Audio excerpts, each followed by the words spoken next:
Bonjour, bonsoir. Mon nom c'est Medan Gankam. Bienvenue sur ma chaîne CSWUS, qui signifie Change Start with Us. Cet acronyme a été choisi pour refléter ma conviction profonde, comme quoi le changement souhaité passe par l'action de chaque individu, par la vôtre, par la mienne. Bref, que ce changement viendra de nous. Car nous sommes les principaux responsables par notre action ou nos inactions de la situation catastrophique de nos pays.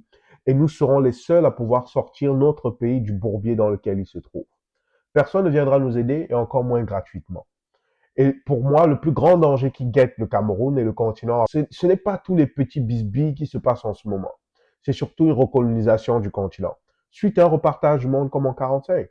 Et si vous croyez que je raconte du n'importe quoi, je vous invite à y réfléchir encore. Parce que ce n'était pas la première fois que le monde était partagé en 45. Cela s'est reproduit en fonction des conflits, surtout pour apaiser les nouvelles puissances, et cela depuis 1494. Et ça a toujours été le cas en fonction des nouvelles puissances émergentes. Aujourd'hui, il y a un bloc émergent qui est très puissant, qui est celui de la Chine et de la Russie, et qui va nécessiter un repartage du monde. Si les Africains ne sont pas préparés, en particulier les Camerounais, mais à nouveau, on retournera à l'époque de la colonisation. Mais bref, cela reste le sujet d'une autre vidéo. Et je vous ferai la vidéo là-dessus, ne vous inquiétez pas, je trouverai le temps pour ça. Comme d'habitude, je commence avec un proverbe. Si vous marchez avec des gens qui se disent pourtant vos amis, mais que vous voyez tous les jours se nourrir de la chair de votre espèce, croyez-moi, un jour, vous finirez dans leur plat.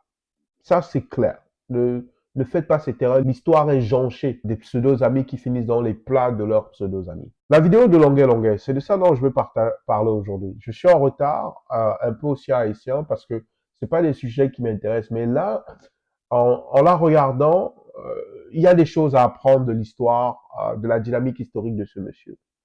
Cette vidéo était très dure à regarder, parce qu'elle m'a rappelé trop de mauvais souvenirs. Trop de mauvais souvenirs, je vous le dis, j'en tremble encore et des souvenirs qui, de temps en temps, continuent à me hanter. Je vous ai dit, je serai toujours honnête et direct avec vous, sans langue de bois. Et je ne viendrai pas déverser mon ressenti, je resterai le plus objectif possible. Je crois que beaucoup de Camerounais vivent un conflit émotif après avoir regardé cette vidéo, compte tenu de l'histoire et du contexte de l'individu lui-même. Beaucoup ressentent ce conflit émotionnel face à cet artiste, populaire pourtant. Ce que vous devez savoir, c'est que je suis très divisé intérieurement et émotivement par rapport à Longuet Longuet. Surtout par rapport au choc que cela crée sur la toile, en fait. Les gens semblent surpris. Et je ne comprends pas pourquoi, d'ailleurs. Longuet Longuet, en fait, n'est qu'une victime parmi tant d'autres. Parmi lesquels beaucoup ne sont même plus là pour en parler, en fait. Parce que, juste moi, hein, dans mon petit quartier au pays, je connais 8 personnes qui ont vécu ça. Ma première exposition à ce type d'histoire liée à la torture, je devais avoir 13, 14 ans. Donc, quand je vois ce qui lui arrive, j'ai pas été choqué puisque je sais que ça arrive continuellement au Cameroun. Je vous le dis, j'en connais 8. Juste ma petite personne. 8 personnes qui ont subi au minimum ce que vous voyez sur cette vidéo-là. Juste dans mon petit quartier. Alors imaginez combien de gens subissent cela dans des grands quartiers comme Ngusso ou Tinga ou encore la Cité Verte. Alors à Douala, une grande ville comme Douala, une métropole comme Douala, bon, moi je l'appelle une métropole, une grande ville comme Douala, avec des quartiers comme Nebel, Bepanda, Dedo. Imaginez le nombre de personnes qui subissent ce genre de choses, à l'ouest, au nord. Je vous dis, chaque année, des milliers de Camerounais vivent ce type de torture. Chaque année, des milliers, chaque année. Ça, je vous le dis. Et voire pire pour certains d'entre eux. J'en ai vu dans ma jeunesse. Et un, c'était dans le dos, à coups de machette. Malheureusement pour lui, comme le dos n'a pas la rigueur de la chair de la plante des pieds, la peau là-bas, il est fragile. Donc il est sorti de là, je vous le dis, avec des traces de chair blanche dans le dos, des traces de chair blanche exactement de la machette. Un peu comme dans les films de Kunta Kinte. Des traces de chair blanche. J'oublierai jamais les cris, j'oublierai jamais ça. Sa douleur. Incapable de porter un t-shirt après ça. Mais ça, c'est une réalité du Cameroun. C'est une des réalités du Cameroun, une des réalités dégueulasses du pays.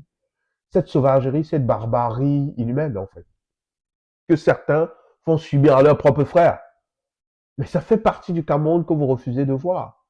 Mais pourquoi les gens sont choqués? Mais c'est ça, en fait, qui m'a surpris. Ah, c'est ce que les gens vivent au Cameroun au quotidien. C'est cette peur. Hein.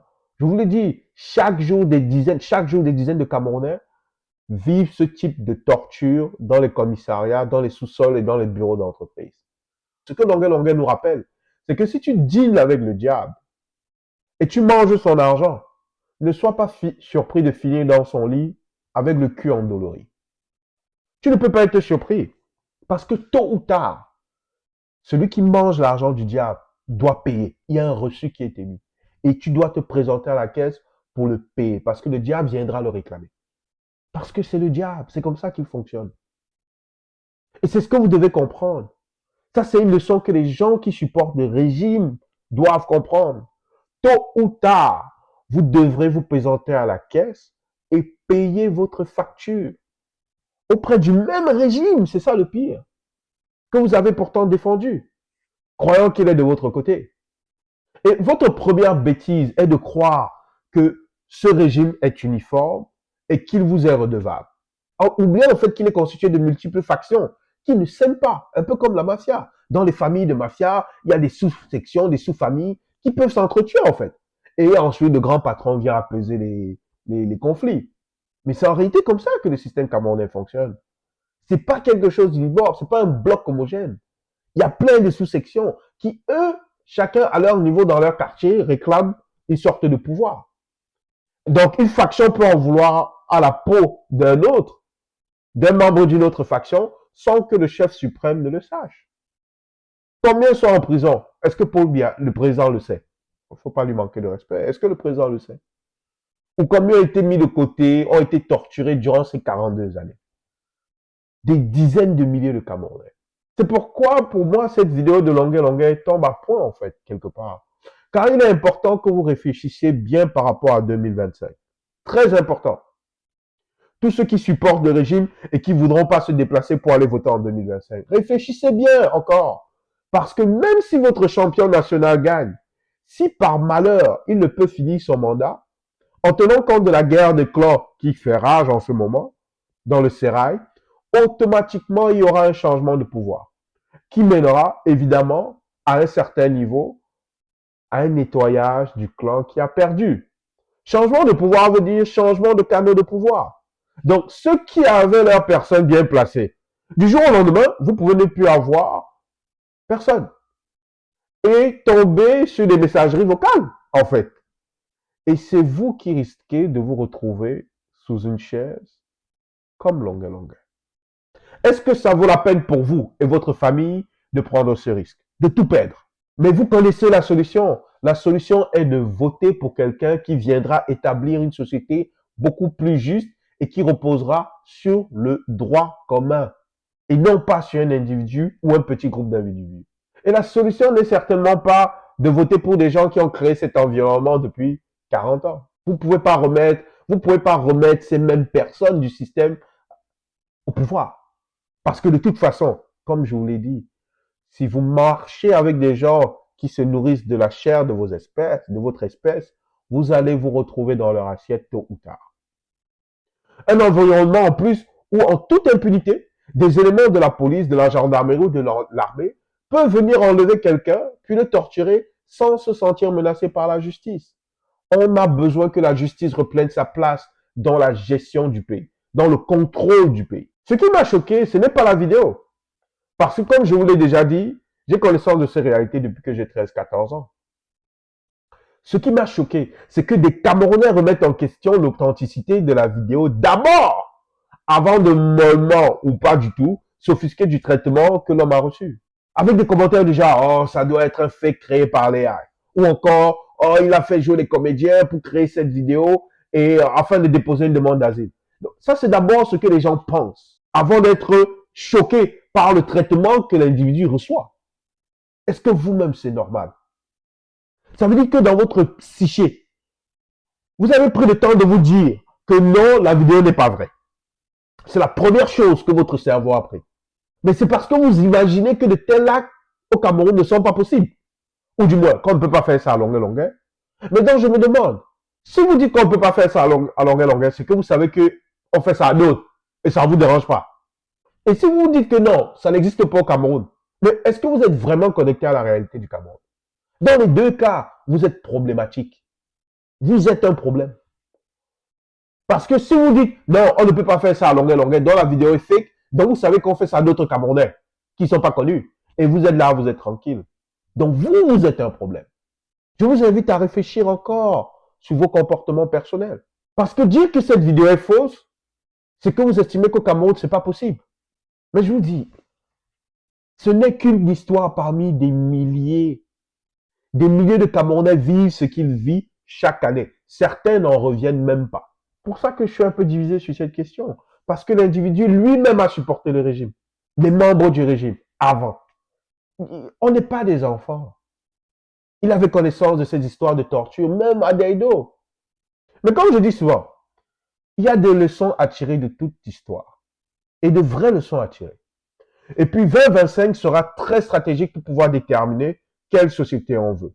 Est-ce que nous voulons pour nous et nos enfants une société comme celle-ci où l'on vit et dans laquelle on vit depuis plus de 40 ans, où des éléments de la police peuvent débarquer chez vous, vous séquestrer, vous torturer en toute impunité pour vos idées politiques ou pour un conflit d'affaires? Voulons-nous continuer dans un système où d'autres citoyens, parce qu'ils estiment avoir un peu de pouvoir et quelques connexions dans l'appareil sécuritaire de l'État, police, gendarmerie ou armée, puissent vous faire arrêter comme ça chez vous pour ensuite vous faire torturer, parfois vous tuer? Pire, ils filment. Je peux vous assurer d'ailleurs que dans la majorité des cas, les gens qui se font torturer se font filmer. Je vous le dis. Puisque dans 6 des 8 cas que je connais, directement, les tortionnaires ont filmé. Mais savez-vous pourquoi ils filment, d'ailleurs? Parce que souvent, dans la majorité des cas, ce ne sont pas eux les commanditaires. Il y a quelqu'un qui leur a donné des instructions et eux, grâce à la vidéo, veulent prouver aux commanditaires que le travail a été bien fait. Mais lorsque le commanditaire lui-même assiste, c'est dans un but d'humiliation. Pour te dire qu'il a quelque chose sur toi. C'est humiliant pour un homme d'être en caleçon, de pleurer, d'appeler sa mère, de supplier. Un homme adulte, c'est humiliant. De se pisser dessus, de se faire traiter comme un chien, c'est humiliant. De savoir que quelqu'un a une telle vidéo et qu'il peut la mettre en ligne, mais ça vous garde au crochet de cette personne en laisse. C'est pour ça que les tortionnaires et les commanditaires filment. Voilà le pays. Voilà le pays que vous voulez laisser en 2025. Vous voulez conserver ce pays-là en 2025. Si vous ne faites rien. C'est ça. Mais si vous ne voulez plus vivre dans ce merdier, vous savez quoi faire. Allez voter et défendez votre vote dans la légalité. En masse, sortez et allez voter. Nous sommes, ils disent, 25 millions de Camerounais. Admettons même que 50% soient adultes. Donc on fait un chiffre rond, 10 millions soient adultes. Si dans tout le Cameroun, juste un tiers sortent dans les rues pour aller voter, ça ne peut pas passer inaperçu. Est-ce que vous savez de quoi aller à 2000 personnes? Quand vous regardez le stade, là, on dit le Camp Nou, de Barcelone ou de Real, on dit que c'est 100 000 places. Hein? Et vous voyez, vous dites, oh, c'est incroyable. Multipliez ça par 10. Vous allez à une finale du Cameroun, 25 000 places ou 50 000 places. Multipliez ça par 20, 30, par 100. Et imaginez cette masse de personnes dans les rues pour aller voter. Dites-moi que ça ne fera rien. Mais si vous voulez conserver le même système, restez chez vous. Restons tous chez nous. On va seulement vivre les conséquences du système.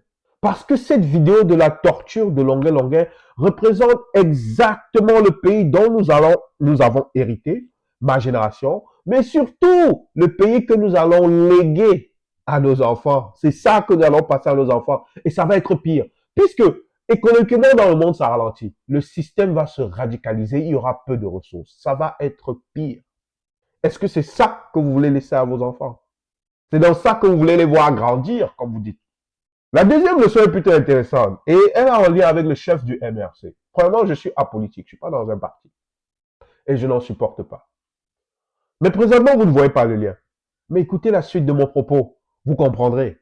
Il y a un constat que j'ai fait il y a 4-5 ans lorsque l'histoire de Madame Doki a éclaté. Le conflit avec Madame Doki et le parti. Je m'étais demandé alors l'année suivante, mais pourquoi donc le MRC n'était pas allé aux élections législatives et municipales, comme beaucoup de Camerounais d'ailleurs. Et puis je me suis rappelé d'un proverbe. Ce proverbe, ce fameux proverbe que j'aime bien répéter, qui est si tu dînes avec le diable et qu'il t'amène faire du shopping, ne sois pas surpris de finir dans son lit avec le cul endolori. Beaucoup de gens ont critiqué le président du MRC, le traitant d'égoïste, de tribaliste et de jaloux, parce qu'il avait perdu les élections présidentielles d'après les résultats officiels, enfin d'après le gouvernement, et parce qu'il avait refusé de présenter des candidats aux élections législatives et municipales.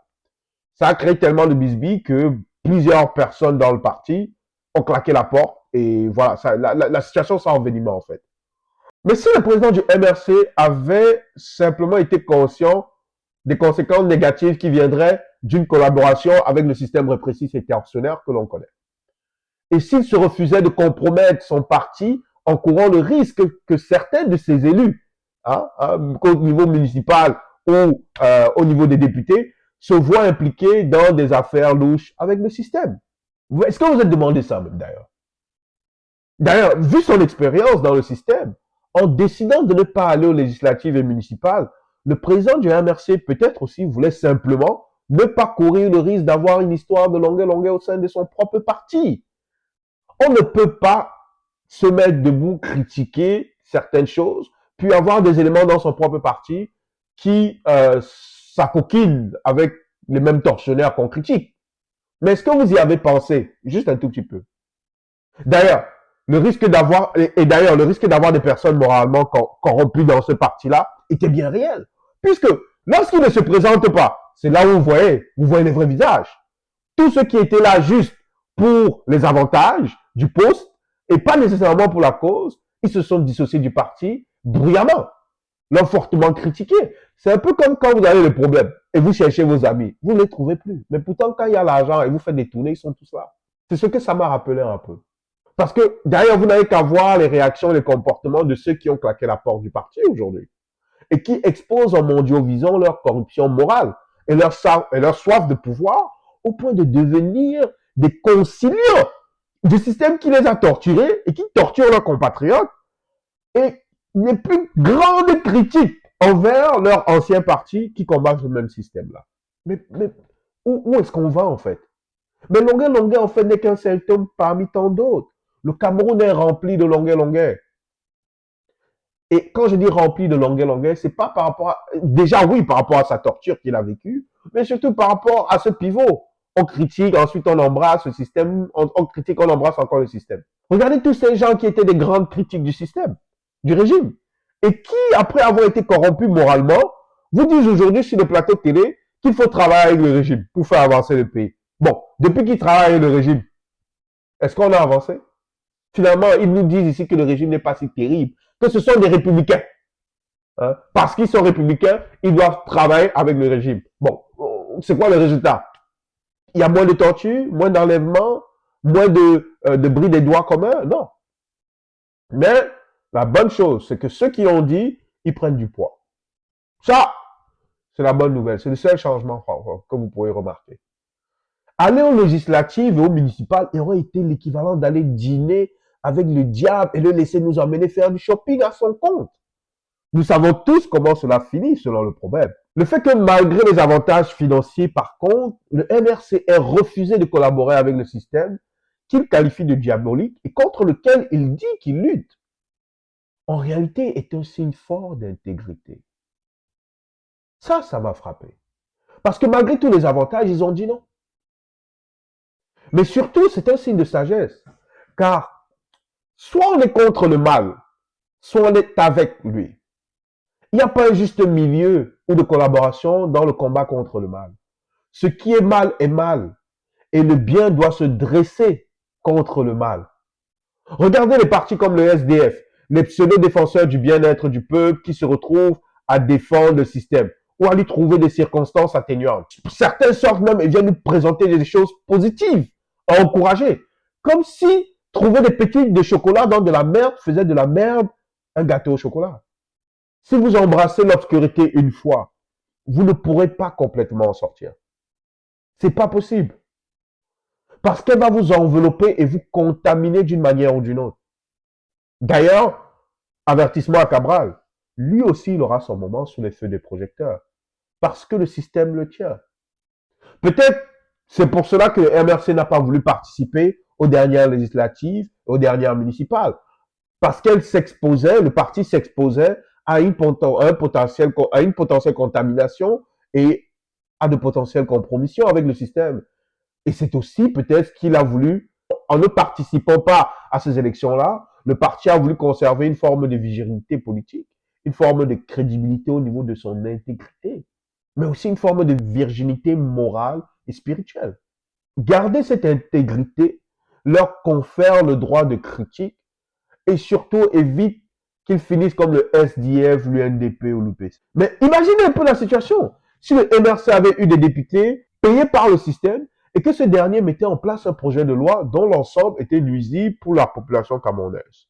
Mais dans ce projet de loi, il y a un petit paragraphe qui, par exemple, confirmait la gratuité des soins de santé. Mais on prend un petit exemple de la consultation.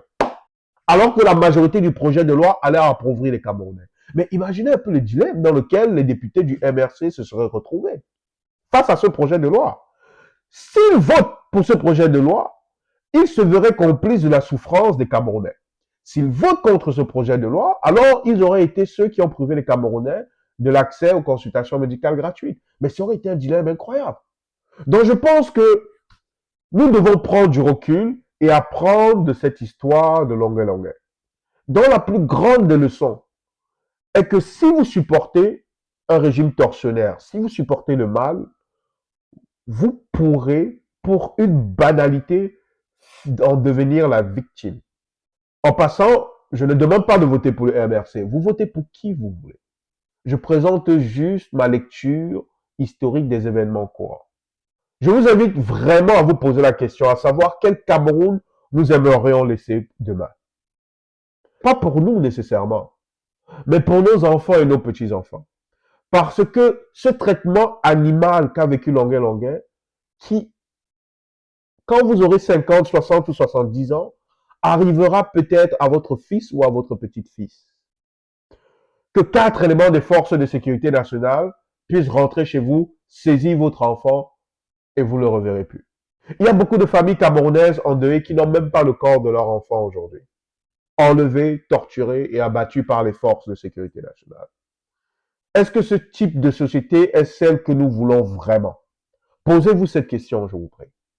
Et si vous croyez que cela n'arrive que lorsqu'on parle de politique, détrompez-vous.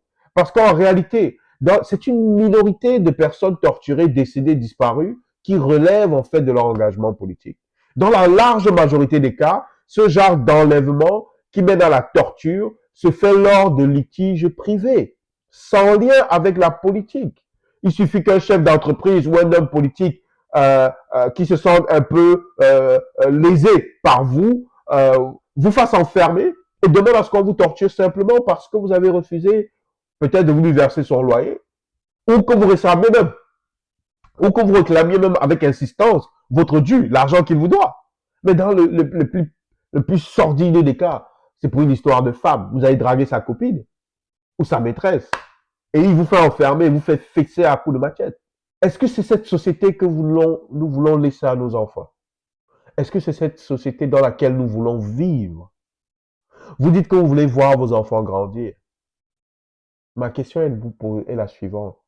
Voir vos enfants grandir dans quel environnement?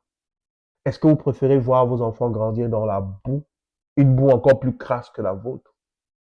Ou est-ce que vous préférez vous battre pour qu'ils puissent ne serait-ce qu'avoir une chance? Donc, le terme je veux voir mes enfants grandir.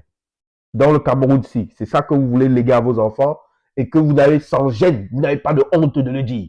C'est un tel pays que vous voulez léguer à vos enfants, où ils ne pourront pas avoir de travail.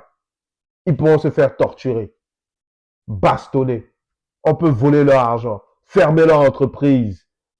Est-ce que c'est ça, votre héritage? Posez-vous la question. Nous avons la chance en 2025 de pouvoir changer les choses. Mais comme vous préférez juger le messager, au lieu d'analyser le message, quand on vous parle, n'est-ce pas, vous dites ah, n'est-ce pas, vous voulez voir les yeux et toucher avec les doigts. Il faut continuer. Mais comme dit un ami, en tout cas, il ne faudra pas dire qu'on ne vous avait pas prévenu. Car à la fin, chacun apprendra à son rythme. C'est juste le rythme.